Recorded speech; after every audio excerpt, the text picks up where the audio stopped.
Сега много силно участие на годишната през 9 земи. We are very honored to have you and the stage is yours. Hello, check 1, 2. Hey, so we're Snapshot Games. We're very glad and honored to be here.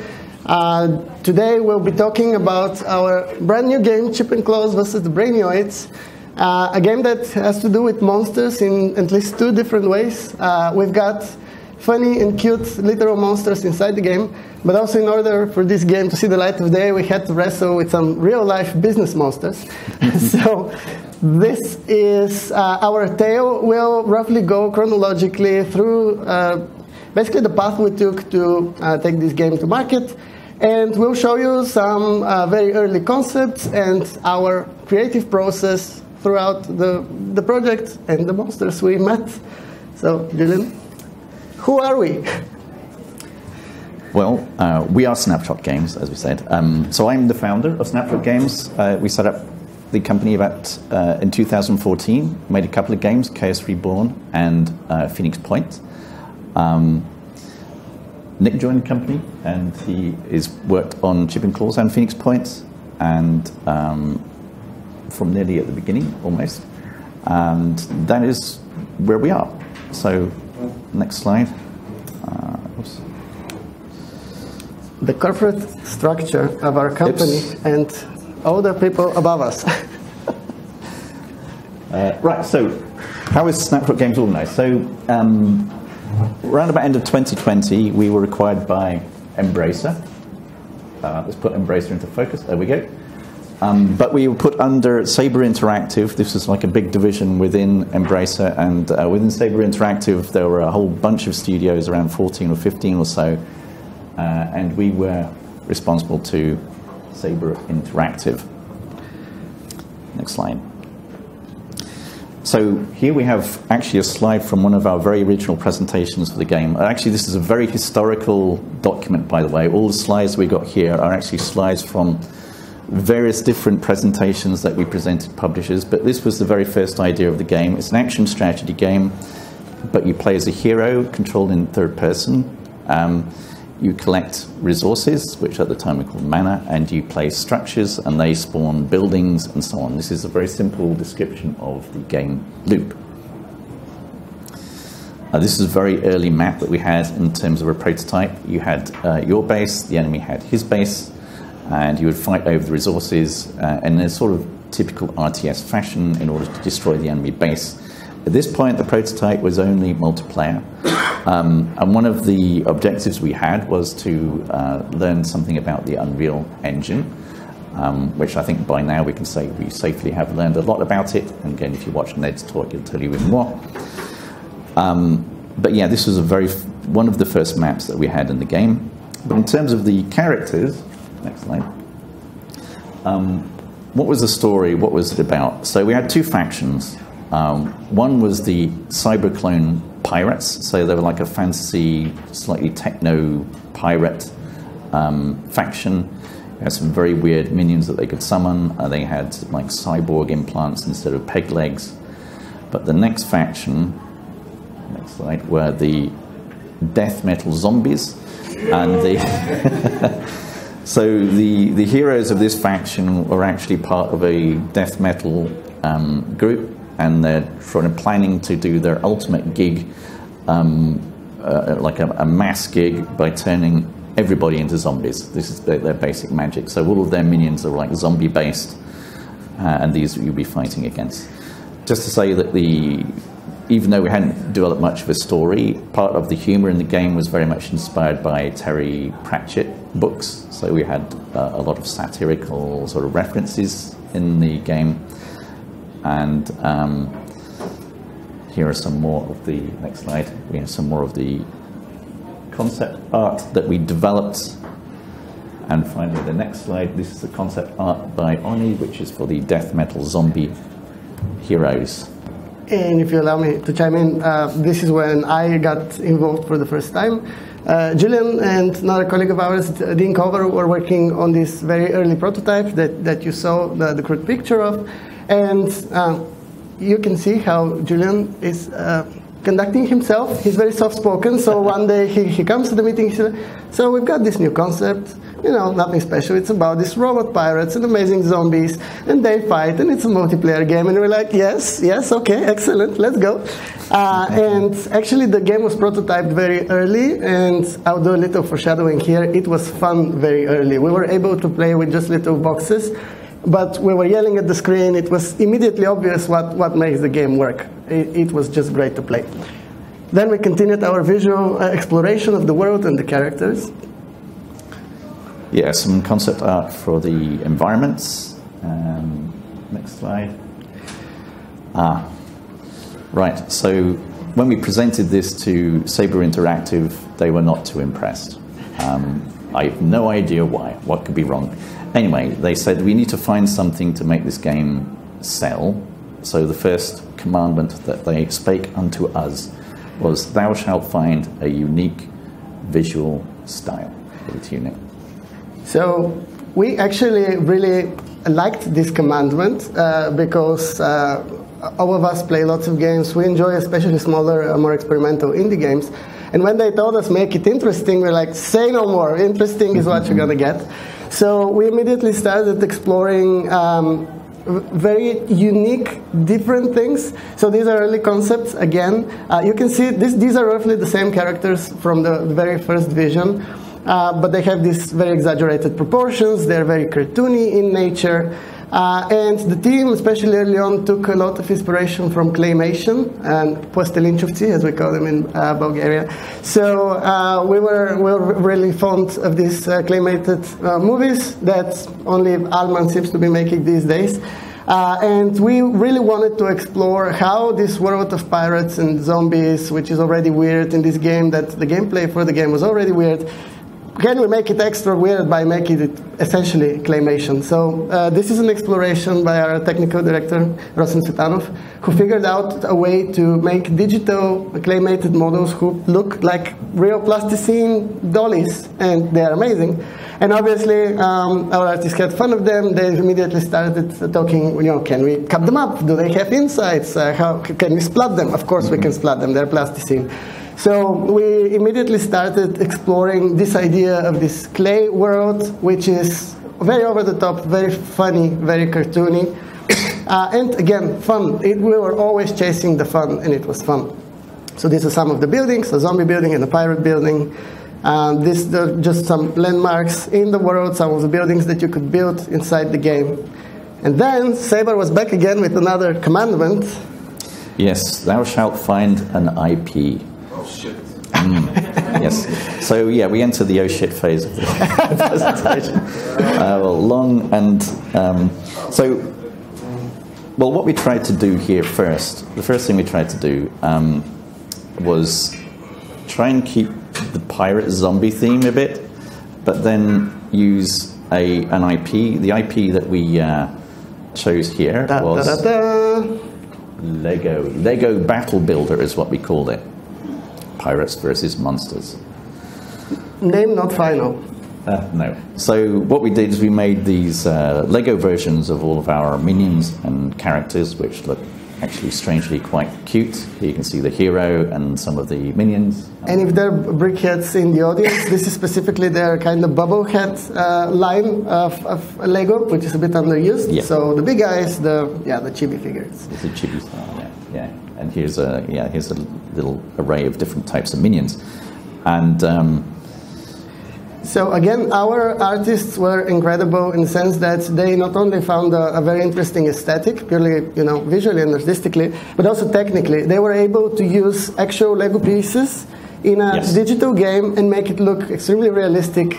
Ray tracing, everything, realistic Lego in the video game. But also, this is the first time, I think, where the game design was very much influenced by the IP and the aesthetic we were going for, because we started talking about upgradability of our characters. Obviously, it makes sense if you're working on a Lego game, the number one thing is, can I build stuff? And there's no other answer, rather than yes, you should. So this definitely affected the development of the game itself, the mechanics, not just the visuals. And again, just some pictures. You can see the concept art, the initial vision of our team, and then the Lego-fied version for it. I guess we had many meetings, many presentations. It was going well. We got very, very positive feedback. We presented it to LEGO several times. Their initial reaction was really positive, actually, and they thought all of the minions were very cute. They kept saying they were very cute. They really liked it. We had several meetings with them. We actually had a fully working version of the LEGO game here. So this was all, these models you see, these are all working in-game and playable. Presented the gameplay to LEGO. They liked it very much, and we had many meetings with them. And one day, yes, we got the new commandment. Yes. So ultimately, they turned it down for whatever reason. They just said they were pursuing bigger opportunities. We didn't know what they were, but obviously we were not important enough for them. So therefore, we had to do something else. But we found a new IP. This IP was very difficult to let go. Very, very different. So, plasticine. It's back to the plasticine now. Yes. So, we actually, I don't think any of us remembers the exact inception of our communication with Aardman, but obviously we had this claymation, this plasticine aesthetic in mind. We had the prototypes, we had the technical bits working, and we had a game, again, that was proven to work, because this entire time we were looking for a presentation for our mechanics, and the mechanics were solid and fun. So we opened a line of communication with Aardman, the legendary British studio behind Wallace and Gromit, and Pirates, a band of misfits. Amazing movie. And we pitched to them. We were like, hello, we're the studio, we like your stuff, we saw their movies, and we just hit them with a prototype. We were like, we can do this for you. Yeah, and again, we made all of this working in-game, rendered and working in the Unreal Engine, and it looked absolutely awesome. So these are our main characters. Wallace and Gromit, obviously, Feathers, McGraw, and Preston are the two enemy characters, villain characters.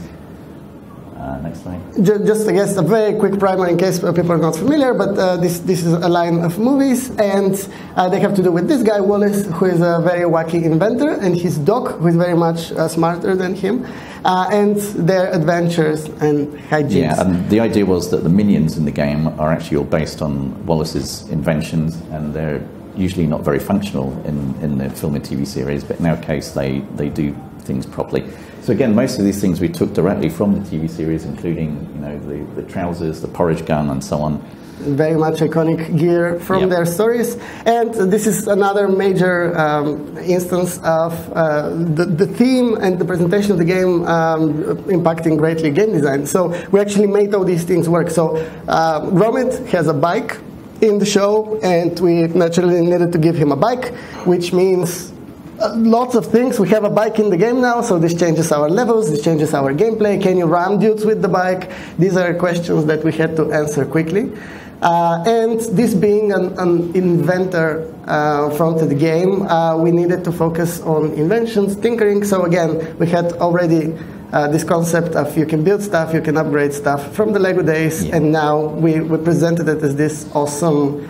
You can just slap things together and make it look crazy, just like the show. But one important thing to bear in mind is that in our game, the hero characters that you play are very active. You do control your minions, you do send them around the map, and you do place buildings and structures and collect resources, but your heroes also fight. So, Wallace, in this case, a Wallace and Gromit version, Wallace had a porridge gun, and Gromit had the suds cannon and the bike. As Nick mentioned, you could ram with the bike and so on. So they were very active in the game, but this was the initial cause of problems with Aardman. We did present this to them, obviously. We had a working version. Again, this is all working in-game, and they absolutely loved it. They said, this is really good. This really looks like, you've captured Wallace and Gromit really well.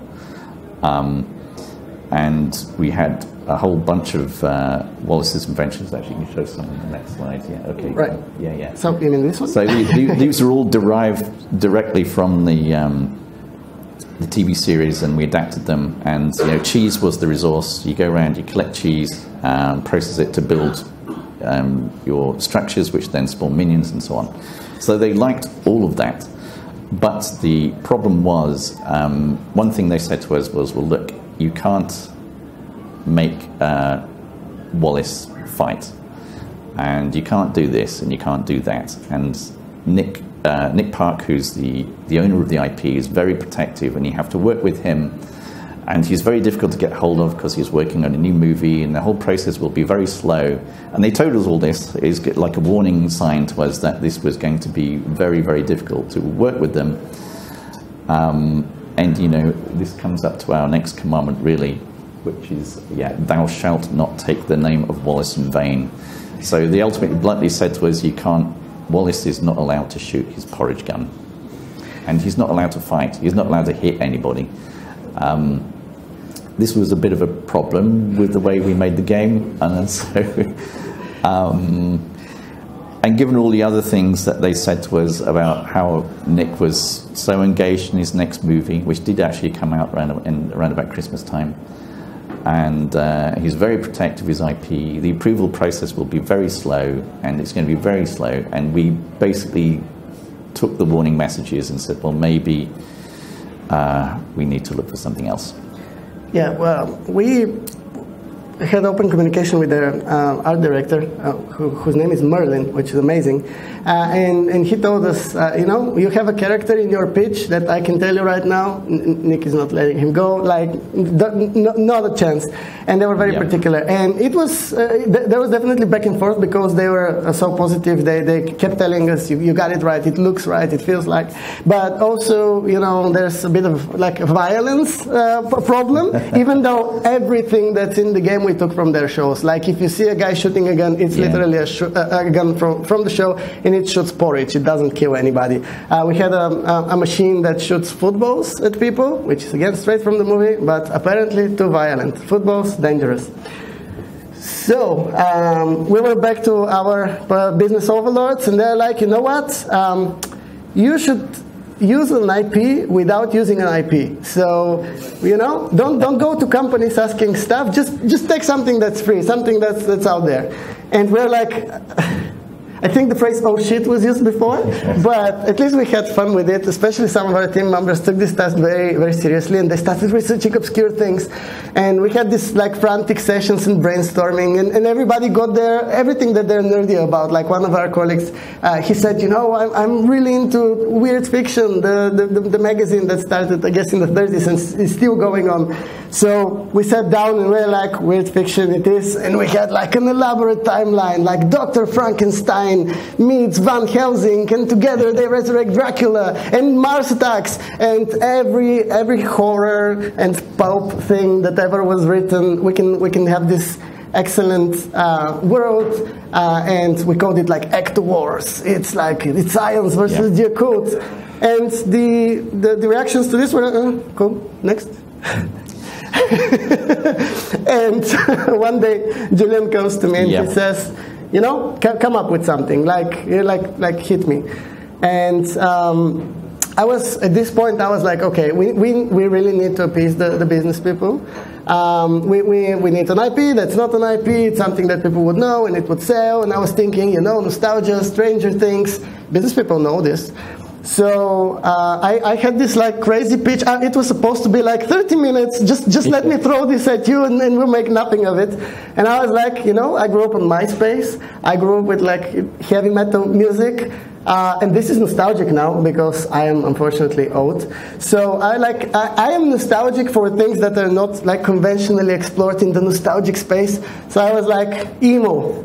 Let's go emo. And I view this as kind of a highlight really of my career. I needed to sit down in a very serious business meeting and explain the economics of emo. And I was like, business guy, hear me out. Big money. This is all extensively researched by So this is a snippet of a long presentation. And I was like, listen up. Tim Burton, kind of old, kind of hot, everybody likes it, goth girls are back, Also, emo music is back, Paramore, amazing. Panic at the Disco, I guess, exists. The My Chemical Romance actually are back on tour. It was very funny because this festival, when we were young, was in the news right then, and it was already, it sold out in a couple of days, and they booked it for 2 years in advance, and I was like, business, people want to spend money on emo. But also, obviously, we couldn't make like an honest-to-God MySpace game. So I pitched this idea of, listen up, only half of the game is weird, the other part is very relatable, you'll love it. So we designed this idea of, one of our main inspirations, I guess, was American McGee's Alice, Psychonauts, like really artsy, nice games that we love. We're like, it's like a dream kind of world. It's one of the protagonists is a girl. She's like the emo part, right? And the other part of the world is this like these corporate machines who are actually toys, right? So it's all like teenage. It's all MySpace, as I said. So these are very quick sketches by our beautiful artist Oni. But these are the different minions in the game, and I had this concept where every minion in the game is powered by a specific emotion. And we had little miners who are like little voodoo dolls, and these, ballerinas with blades on their tutus. And this guy is literally from the cover of an iconic My Chemical Romance album. And we wanted to get this done, but also I was talking to business people, so I was like, the rest of them, they're just robots, don't worry, nothing weird here, they're toy robots, they're transformers. And yeah, as I said, we had a very serious meeting about it, and he's like, this is not relatable. I don't understand it. Make it relatable, damn it. This was just a moody exploration, again, by Rosen Cetanov, our art director. I was like, this, but cool, and with robots in it. It's already cool. And then we got a commandment. Yeah. So unfortunately, Nick did a very good presentation to Sabre Interactive, which went down like a lead balloon, as we say, which resulted in this commandment here: "Thou shalt use your own original IP, but not pirates, emo, or anything else you showed us already." I have to add here, by the way, that this is actually just a small selection of the different proposals that which we developed. We developed several more, but they didn't go anywhere, and we weren't going to use those. So, developing our own original IP. The next thing that we drew inspiration from is brains in jars. So we decided to go back to aliens invading. The aliens are brains in jars, somewhat similar to maybe Mars Attacks in the visual style and the humor, but also inspired by this book called My Arch Enemy is a Brain in a Jar, which is a book that I had read to my children relatively recently. Very good, very humorous book. So that was it. That's the direction we're going in, brains in jars. And just from my perspective, it was again just Julian being Julian. It was a morning, we had a brain session, one of many, because we were obviously proposing all these non-stop ideas. Julian was like, brains in jars, and the conversation was like, brains in jars, no questions asked. So then we started doing work. Mm-hmm. The characters that you developed for this. Yeah, so we use lots of whiteboarding when we brainstorm stuff. So this is just a screenshot from the program that we usually use. And we're like, okay, business guy wants relatable. Let's give him like a normal guy and I guess a more rebellious guy. In this case, girl. Let's put references that everybody knows, Oh, he's a wacky professor, inventor, he's you, maybe too serious, we get it. Oh, she's the rebellious punk one, we get it, okay. But now let's put work here, let's make them cool, let's make them characters. And immediately one of our ideas was, what if they have this symbiosis where one guy is like the utilitarian, and then he makes this, I guess, very functional robots, and then the rebel puts our personal touch. Probably not related at all to our emotions at the time. And again, our beautiful artists were like, brains in jars, we got the memo, and they went crazy. I guess the comic book aesthetic was born. Yes. Yeah. So we still want to keep this retro feel to both the story and the some of the images in the game, but at some point we changed the characters, and I can't actually remember how and why we did that. Well, the initial characters were lame, and then we were like, let's actually make them cool. Let's fight for them. And an easy change was, let's not have like a generic, I'm a rebel, I'm a skateboarder. Let's just make a robot cat. Everybody likes robot cats, and again, our artists were very happy to oblige. And we we started landing on something that's very close to what we got in the end. We had this idea of an awesome robot cat and like a human inventor who invented the cat, but they're very much friends, they're very much partners, peers, equals. We immediately started separating ourselves from the cliches, like, oh, he's a hothead, he's a potty mouth. No, he's an inventor, like his main thing is his gear, he building stuff. And yeah, he obviously has a mouth, but he's not defined by, you know, the immediate cliche. And also the Rob, she's like, Big Bob, I don't understand humans. We had this directive where she's actually, in many cases, more human than he is, right? She understands, she feels, and she's just a girl who's kind of quirky who happens to be a robot cat. And I guess our overlords kept telling us, make them relatable, damn it, make him a normal boy. Yeah, one of the problems here, especially with the Chip character, is he somehow kind of looked like this character from a game which suddenly dropped at the time called Hi-Fi Rush, which also starred a boy in with a robot cat, which was a little bit problematic. In our defense, this game wasn't announced. No, it was just dropped. Like one day, I was like, "Hello, yellow boy and robot cat here," and we had this like months and months and months in the works. Yeah. So even though we kept Claus pretty much as she is here, we did change Chip somewhat substantially for the final game itself. Also, we had a total version where he had the mohawk and the tattoos and the piercings and everything. Was it?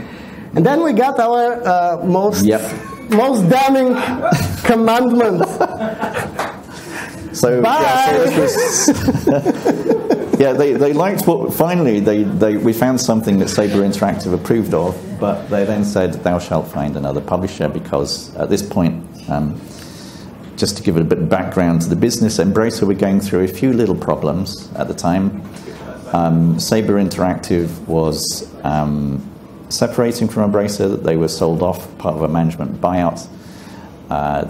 Initially they said, yes, we're going to keep publishing your game, but no. Then they said, no, we're not going to publish it. We're not going to publish your other game either. So you have to go and find another publisher. And we had to say goodbye to Saber Interactive altogether. So we did find another publisher, thank goodness. And this publisher is Arc Games, and they've had long reputation. They used to be called Perfect World Entertainment before they became part of Gearbox Publishing, which was again bought by Embracer. It's all very complicated, these relationships, but actually they do have a long tradition and track record of publishing many different styles of games, especially multiplayer-focused ones. More recently, they revived Gigantic, for example. So they are actually our current publisher, and I'm glad to say that Chip and Claus will be published very, very, very soon. Date yet to be revealed. Yeah, spoilers, the game eventually was finished and it's looking good. Yeah, do you want to talk about them? Well, I guess our deal with Arc was, since we're so late in development by now, and we have our characters, and they were very much approved by our previous publisher. It is what it is, guys. Like we've built this game. You take it as is, I guess, and they were, of course, cooperative. And we landed on our current aesthetic, which we're very happy with.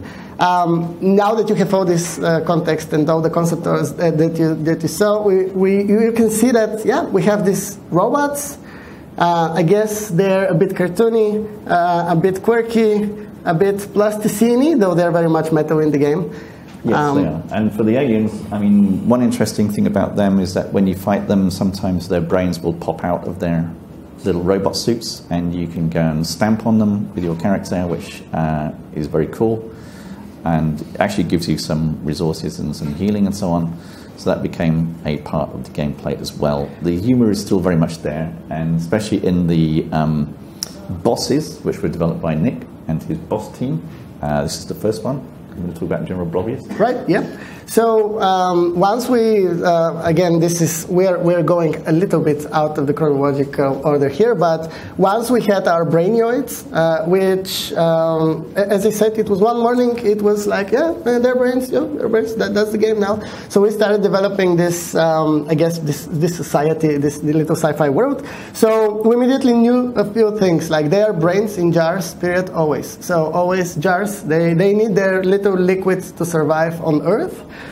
We knew they're goofy, we're not taking anything too seriously. The game is actually deceptively, it looks deceptively simple. It's very much it's an action strategy game, so there's an action, but there's also the strategy. So sometimes these guys really give you trouble in terms of gameplay, but we wanted them to feel funny. Julian casually mentioned one day that, of course, they pop out of their jars and you squish them, and we thought he was kidding. No, that's a fundamental mechanic in the game. And we landed on this challenge. They are brains in jars, period, so how do we make them distinct characters? And I was like, well, hi, I guess that's on me. So I proposed many characters, many variations, and they all look like this pretty much. Some of them have little accessories, like we have a brainioid with the glasses if he's particularly business. But we spent a lot of time on their quirks, on their mannerisms, on the way they speak. Every major character has a catchphrase. Every major character has a name for the players. So General Blobbius here calls them bipeds. He has feet. And we have another Minder Thoughtson here who calls them smooth brains. As you can see, she very carefully maintains her own brain. Obviously, very initially, we were like, these brainioids, they're your generic aliens who appear from space to take over the world. But again, we're trying to kind of use some cliches to translate the nature of the game easy to people who see it for the first time, but also make it interesting enough to where it's not just cliches and it's interesting to us. So they're a space corporation. They're not an empire. This is the chief brain resources manager, one of the scariest. And we put lots of corporate humor, basically. Again, probably not at all inspired by where we were going. And the big boss is Big B. He's the boss of the corporation, but like many bosses of big corporations that we've encountered, maybe not so competent. We actually have 3 bosses in the game. Minder Thoughtson, as I say, is the brain resources manager. So she's very particular about what coffee she likes from her interns and so on. So there's a lot of banter in the game, which Nick wrote. And the story is mostly told through these banters and encounters between the characters, because there are actually quite a lot of brainioid characters, which is really cool. Up until the point you meet the big boss at the end, who reveals himself to be a rather small-brained character. In more ways than one, I guess. Yes. We also kept everything we had learned through all the iterations. So our characters have vehicles, they upgrade their stuff, they lead their army. This is still actually an adaptation of the Wallace and Gromit version of the game, where Gromit had his bike. In this case, Chip has his hover bike, and Claus has a rocket suit, which is replacing the trousers from Wallace and Gromit. But they also have an array of different weapons. Yep, we actually just passed them, but yeah. So no problem with violence per se, though we kind of opted to keep the game very cartoony and very harmless in nature, so they knock you out, you don't die in this game. But you absolutely ram dudes with your hover bike. And the other point is it's very much designed as also as a co-op game, so you can play co-op, split-screen co-op, online co-op, and we have PvP as well, so we have a 2 versus 2 multiplayer game. In fact, there are 2 little alien heroes. I don't think we put them in the slides, did we? Oh no, they're coming. Oh, they're coming, okay. So 2 little alien heroes, and across 3 different biomes. Here's some of our battle scenes. These are actual screenshots. Here's one of the alien heroes here. Yeah, this is Brian the Brainioid. This is Brian the Brainioid and Scatterbrain on the right. So the 2 alien heroes that you'll fight against in the campaign, but you will actually play with them in the multiplayer game. And again, I kept reiterating, but throughout this entire process, the game itself was fun. The business stuff, not so much always. But yeah, in the end, again, we have a happy end here. So we created our own world with our own lore. There's this storyline that precedes the events from the game. So if you find collectibles like these beautiful comic books that represent the game, and also some trading cards and other things, you can piece together a little story and see how the events of the game transpired. Basically, the game starts in the middle of the invasion, and you can put together a story. Also, we leaned heavily on just the fun of exploring the world, finding things. So we made all the upgrades, collectibles. We have these little cards that tell you stuff about the game, like something you would put in a tutorial where people would look up on a wiki on the internet. We actually put little collectibles in the game.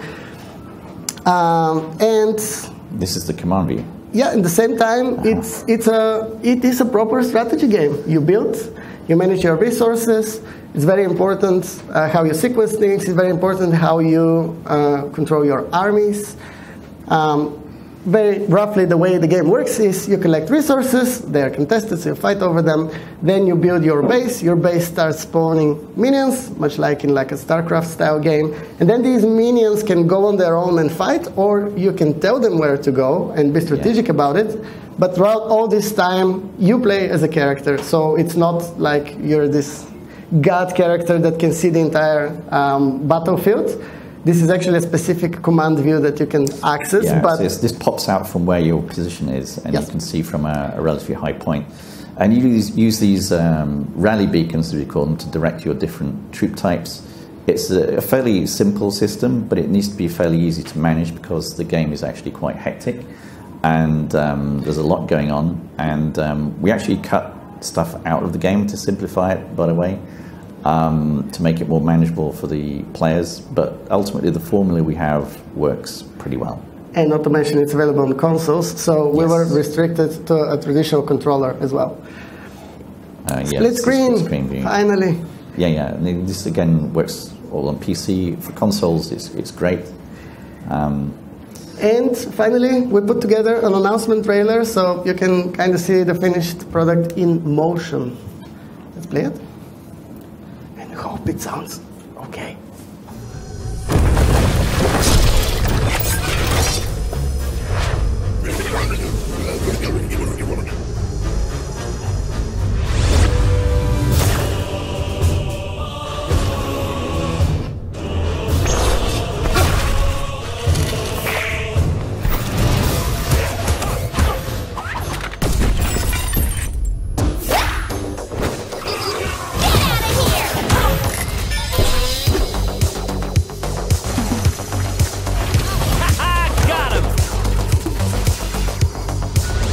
Our new building a test.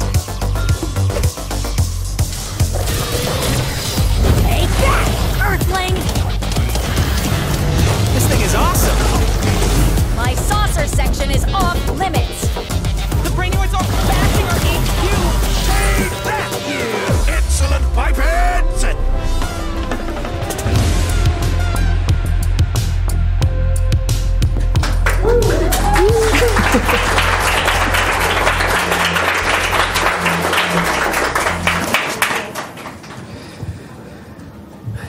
Thank you for this very, very real story of game development. Too real. I guess for some people, games just happen or are being made from moving from part A to part B and then finished product. We were a little behind schedule, but there's still time for questions. So, are you hungry for lunch or hungry for knowledge? So, 2 questions. Okay. Many questions. Hi, thank you so much for the talk. I have a lot of questions about perseverance, really. The amount of redesign sounds like a nightmare. I'll try to keep my question to one specifically. You said that Chip kept his bike from the Wallace and Gromit version. Is there anything you had to cut that you missed from all the redesigns? In terms of the core gameplay, not really, no. It was all about the IP, the aesthetic, and the setting. So I think from the beginning, the core gameplay was mostly kept. and there was a big change with Wallace and Gromit because it became 2 different characters. The very original version of the game, we actually had 3 characters per faction. So it was cut down a little bit, but the essence of it was still definitely there. So in terms of the gameplay, no, we didn't cut anything really. And but obviously, as you can see, we had to change completely the characters and the setting multiple times. The game was fun the entire time, Yes, so it's still the same fun game. it was just working.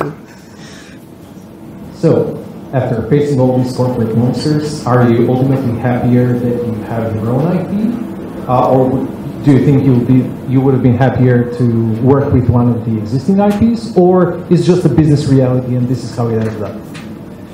Well, it's a difficult question. Is this the best version of the game that could have existed? We will never ultimately know. But for sure, it's much nicer working with your own IP. But from a publisher point of view, it's very difficult to try and create a new IP. To stand out in the marketplace is extremely difficult. We understand that is a challenge. Personally, I would have liked to have done Wallace and Gromit. It would have been great. Whether it's a particularly strong IP to help sell your game is another question. Maybe not. So maybe we didn't really lose anything there. I don't know. What's your opinion there, Nick? What was your favorite version of the? I'll be yelling. Hopefully you can hear me. Oh, yeah, okay. Thank you very much. Yeah, only one mic to go around. Speaking as a person who worked on pretty much all the iterations that you saw with the rest of the team, it was very important for us to be very respectful to the IPs. So every time we would work with an IP, we were very genuine about it. We did our research. We tried to do it very proper, and we consistently got feedback from the IP owners that you get it, you're doing it right. So we would have been happy to work on any of the IPs because we genuinely felt good about it, right? If we obviously skipped a lot of stuff here, but we were proposed some IPs to which we said no, like we're not feeling it, come on. So we would have been happy with any of the IPs. I am a Lego head myself, so but to me as a creative, but I mean, it doesn't get better than developing your own characters. So I personally am super happy with our own worlds and little quirks.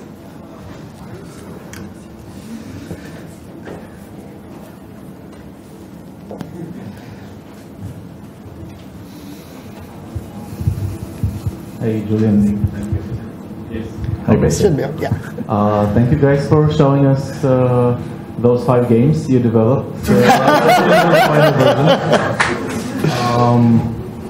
We feel your pain. We know very well what it means, but have you guys identified your IP? It's a tough process. I happened to sit next to Nick during the previous lecture, so I already started asking my question. This is the question that almost everybody at our end had when we saw the trailer. And given that visibility is the thing that we live or die by today, Steam visibility, for example, how do you approach the challenge of communicating what the game is about? Because from my perspective, it really has so many things to offer that I can't really wrap my head around. And I'm asking that because this is what we jumped between ourselves to our office. And the second question is if we have time afterwards. How do you market it? Yeah, well, it is a difficult game to sell. There's no doubt about it. And one thing that we are pushing quite heavily in certainly our next trailer and our launch trailer is the co-op aspect of it. For example, we have a Friends Pass for the game, which you may be familiar with from It Takes Two and Split Fiction. So the Friends Pass enables people to play for free, and so we're very much pushing the co-op aspect. In terms of art publishing, it's more of a console-friendly game probably than something typical for players in the Steam marketplace or wherever. So there will be a lot of focus on marketing on the PlayStation 5 version in particular. So this is where they're doing it. It it's going to be marketed very much as a very co-op-friendly game, and we have a lot of features in the game. So we have online co-op, we have split-screen co-op, we have multiplayer as well, and again you can play PvP on split screen on one machine as well. So we're pushing those features very much. But I agree, it's kind of difficult to explain what the gameplay necessarily is, because in action strategy games there isn't anything out there which is particularly similar to this, really. Well, slightly. You can argue, you know, Brutal Legend maybe several other games, but Sacrifice, yeah, no, but Sacrifice was an inspiration for this game, but it's a very old game. It's not going to help very much in terms of marketing this particular game. So yeah, this is basically how we do it. Thanks, Julian. So the follow-up was your drive to the final. Was the drive to the final version internal, meaning that stemming from your, so you had the prototype early on, the game was fun, everybody liked it, so you were you dead set on a direction, or then on the other end did you make I'd say drastic changes to the end formula in order to satisfy expectations from publishing side?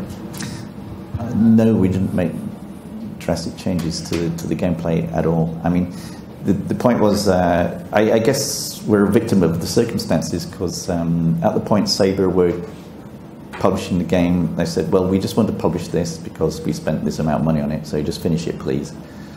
Sometimes it works. Yeah, the other, so, but when Saber left and we were cast adrift and we had to find a new publisher, and obviously we're still working on the game at this point, and it was nearly, you know, it was close, nearly finished. So we had to show it to the instructions we had essentially were to try and find a publisher, ideally from within the Embracer group. We talked with ARC amongst other publishers.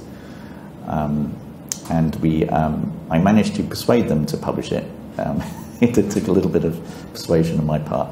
So that's how it worked out, basically. Did I miss a hand raised earlier? Okay. Hey guys, thank you for a great lecture. I was going to ask from a business perspective, if a publisher drops a game, like what happened to you, do they still have, do you have to return their investment, or is it just gone? What is the standard practice in the industry for such situation? Well, the closest thing to a standard practice. Yeah, so typically publishers do invest in games by providing funding to make those games. It depends on the contract, but if the publisher drops the game and you have to find another publisher, yes, that publisher would expect to have its, you know, the money invested paid back somehow. But our case is a bit more complicated because we're part of the Embracer group. So Saber was, at the point Saber was sold off, then there was a fee paid for both the games that we were working on, including Frosthaven. There was a fee paid to Saber for the money that they had invested in the game up to that point, which was paid by Embracer. At which point Embracer says, well, you just need to find another publisher. Thank you. Yay, many problems. Hey guys, thank you for the lecture. How did you manage to keep the morale high? How did you manage to stress manage throughout this process? I don't imagine. How did we manage? Well, we didn't. No, well, we did. Well, I think yeah, obviously there were highs and lows. How did we keep it going? Well, I think, yeah, we knew the game was fun and good, and again, it was supposed to be a small project, by the way. This was not supposed to be our big project. This was supposed to be our project where we're going to develop our skills at learning, developing an Unreal, doing cross-platform development, and so on. It wasn't meant to be a huge project. I mean, the game was cancelled a couple of times, but it was then uncancelled. So, you know, it was... how do we keep the morale high?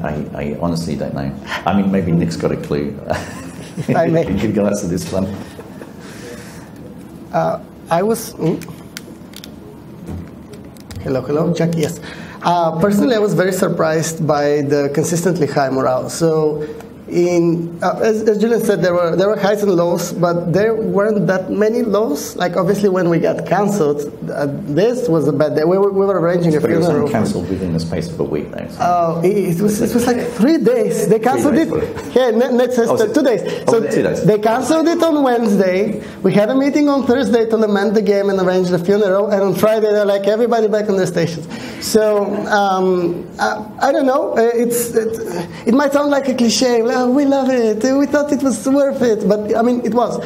We had lots of fun working on the game. We had lots of fun with the IPs. The game was, this is our technical lead, Ned, right there. The game was always stable. It wasn't that buggy. So it was always fun to play. We had this practice of consistently playing the game in the office every week, trash talking each other. So we had like a gamer culture with our own game. So it was always just fun to do. And also, Julian is incredibly stoic. He just doesn't seem to worry about things, and it's contagious. And we're like, if Julian has this, we've got this. No problems with the morale.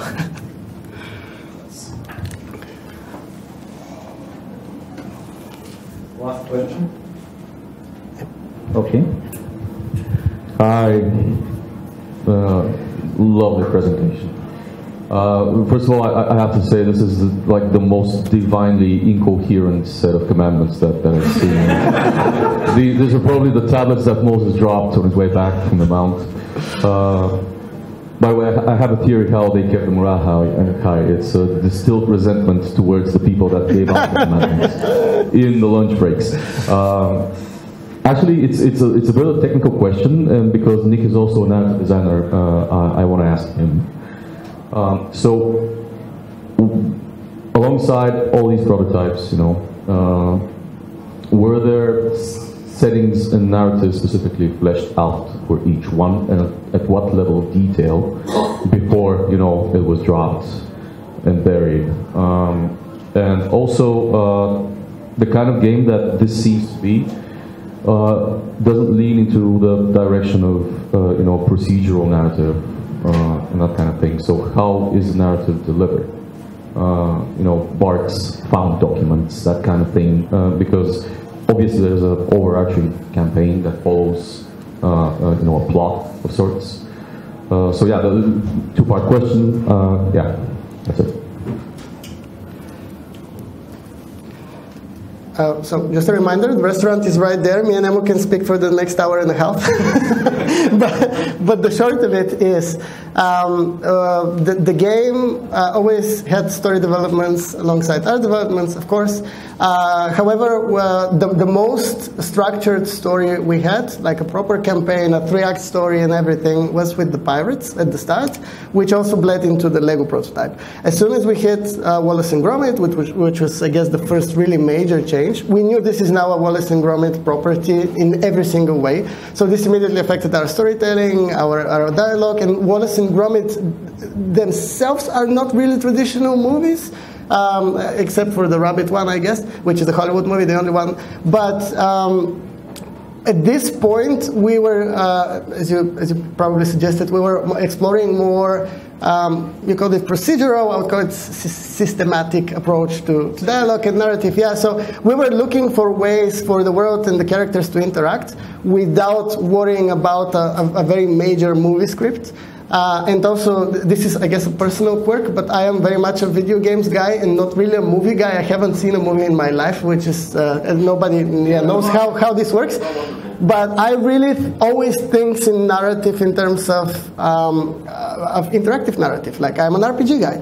So I was like, yeah, I'll DM the game, we'll figure it out. So, of course, we had story beats, we had important characters for all of our prototypes. But when we landed on Chip and Close, we were working on world building and not storyline necessarily. It's again, I'm an RPG guy, so in the old school revival, there's this school of thought called situations, not stories, right? And again and again and again, it was said that it was very important for us for the game to be fun first. So we just had this directive to work on the levels, just to be fun levels in terms of gameplay, and then address them in story bits. So I would work with the level designers. They would say, okay, listen up, there's this canyon, there's a big crane, and it rotates. I don't know why, but I needed to rotate for this cool puzzle. And I was like, oh yeah, sure, this is the abandoned base of the blah, blah, blah, blah, blah, and now it's, whoa, there's like tons of story for it. And the other thing, we really wanted our characters and villains to be likable. So we were always working on a back and forth approach. So we have multiple systems. 5 minutes, I promise. We have something, basically the game, much of the narrative in the game is just bark based. So characters say stuff based on the event inside the game. Oh, I got shot. We try to put lots of character and lots of little jokes and stuff. It's not like, oh, I shot. It's like, oh, I got shot again. I told you, blah, blah, blah. And we use every opportunity to put little stories in the game, just by people triggering them by playing normally. And also we have this system called, it's called the banter system, which if there's a quiet moment, which I defined in a big document, so nobody shot you for 30 seconds, and nobody's building in the perimeter, blah, blah, blah. If there's a quiet moment, like the characters, well, I mean, many games do it in various ways, but yeah, we have this system where the characters will just keep talking and advancing the story by you just playing the game. Gameplay first, but story in every opportunity. Sorry for the long answer. Yeah, I'm the word guy. Yeah, and Nick did a great job by way of retrofitting the story into some of the stuff we'd already done, but I think it worked out very well in the end. Nick. I guess we're out of time. So thank you again. Oh. And, yes. One more minute. We would like to invite you to Ned's talk. I was going to do that. Sorry, no, this is your talk. And we wish you a smoother sailing from now on with the game. We are coming back here after the lunch to hear about dinosaurs and pop cultural convergence. And Ned, who is designer behind some of the systems in this game, will talk about them in the other hall that's right there. In this corner. Okay. It's a bit hard to find the first time. It's in a dungeon, but it's a nice hall. Thank you.